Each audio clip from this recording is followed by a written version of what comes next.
संज्ञान में लेना चाहिए। ये बहुत पुराना मांग है और पुरानी मांग के तहत ये सूचीबद्ध था।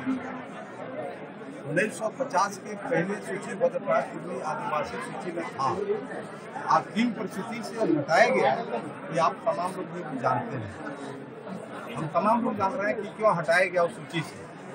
हटाने का उद्देश्य था कि झारखंड में इंडस्ट्री लगाना था, CCL, BCCL, टाटा क्वालिटी को स्थापित करना था।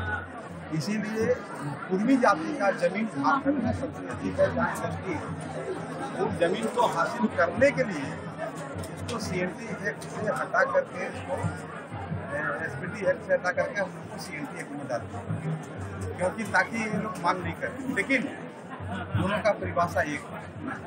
CNT एक्ट में जमीन हम बिक्री नहीं कर सकते हैं, बंधक में रख सकते हैं, तो डेवलपमेंट होगा कैसे। SPT एक्ट में भी वही नियम है, उसमें भी वही सर्कुलर बना हुआ है।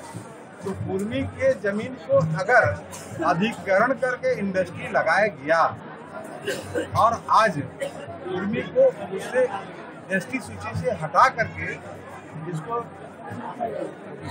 OBC में डाला गया, इसके पीछे रीजन क्या है? हम लोग का यही डिमांड है, मांग है कि आप सूचीबद्ध जो पहले था, किस परिस्थितियों में उसको हटाया गया। क्या पूर्वी का डेवलपमेंट हुआ, उसका राजनीतिक सामाजिक समरसता बहुत सुधार आया, कहीं गड़बड़ाया, कहीं बिगड़ा, क्या हुआ नहीं हुआ, इसकी पूरी कहानी है। कोई भी चीज़ का जो कोई लागू होता है उसका इतिहास होता है।